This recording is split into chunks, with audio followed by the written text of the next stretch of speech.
That was Steve Crawford. Steve Crawford, Yeah, the guitarist of Booker T and the MGs. Right.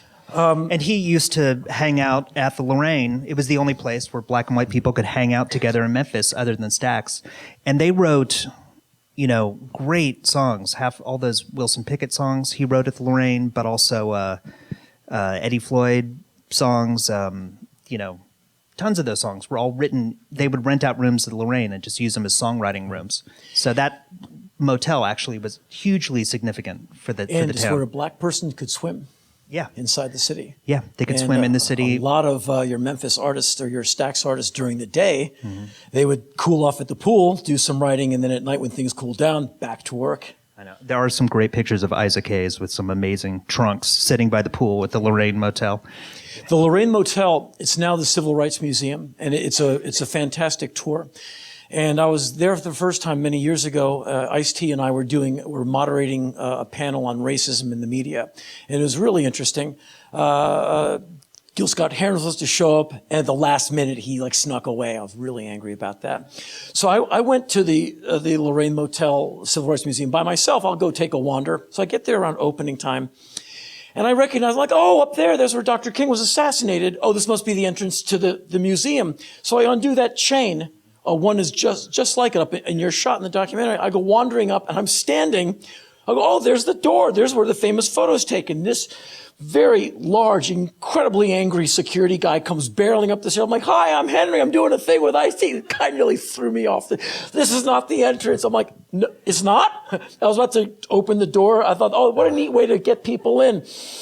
And he just walks me. He goes I go, so where's the entrance? He's like, there. And it's this huge entrance and letters this. I'm like, that door. He's like, go in. God, I thought he was going to bounce me like a basketball out of that place.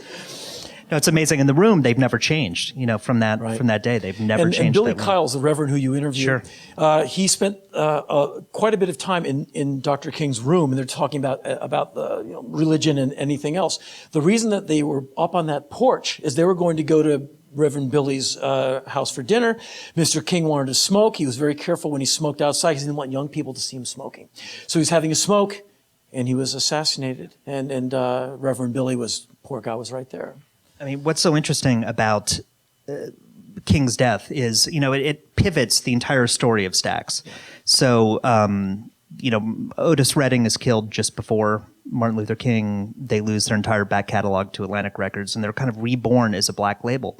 Al Bell, who's talking to Reverend Kyles, became the president of Stax Records right then, and decided this is the moment where music went from soul to funk, where soul was about love and getting along, and funk was about black empowerment. Right. And there wasn't a lot of room to be a white funk player. And that, the white people at Stax felt that and were slowly edged out, Steve Cropper among them.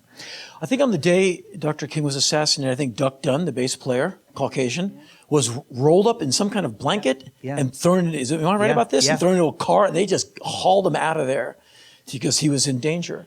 Yeah, exactly. I mean, and that's the real tragedy of it, because Stax embodied everything that was good about America.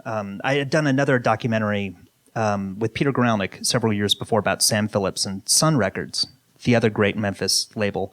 And the one thing these two labels had in common, and I talked a bit about it before, is that Sam, he discovered Elvis, that's what everybody knows him for, and he discovered Johnny Cash and Jerry Lee Lewis and all these people. But he opened up a recording studio in the Deep South in 1950 to record black artists, and everybody thought he was insane.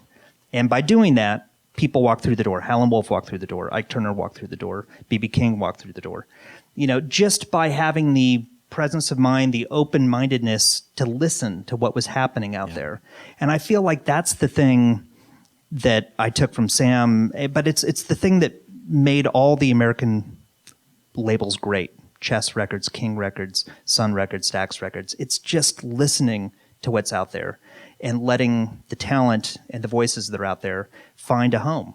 Right. Because the major labels have never cared about that. It's always been a top-down approach. And the great thing about the indie labels is it was all about grassroots.